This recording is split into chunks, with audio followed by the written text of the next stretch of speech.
Arthritis जे आहे हे बरेच कॉमन प्रॉब्लेम असतात. हे मोस्टली जेनेटिक असतात, वारसागत असतात. म्हणजे आईवडिलांना जर का असेल तुम्हाला होऊ शकते.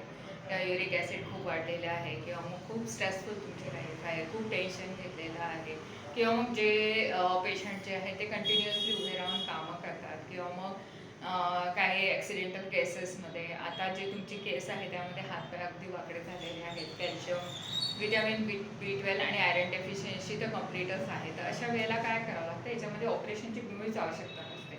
भले तुमचे कार्टिलेज पूर्ण घासून गेलेले आहेत, बोन्स जॉईंट्स पूर्ण घासलेले आहेत, काही हरकत नाही आहे. बिलकुल एक 5-10 लाख 20 लाख बिलकुल टाकून ऑपरेट करायची, फिजिओथेरपी करायची काही आवश्यकता नसते. आता हे जॉईंट्स जे आहेत ते आतून करायला पाहिजे. त्यासाठी इम्पॉर्टंट राहते मेडिसिन. दिवसातून 2 वेळा 3 वेळा एक एक पुडी जी आहे ती दिली जाते. याच्यामध्ये पेनकिलर्स नसतं, स्टिरॉइड नसतं, काहीच नसतं. आणि त्याच्यानंतर काय असतं की याच्यामध्ये गायचं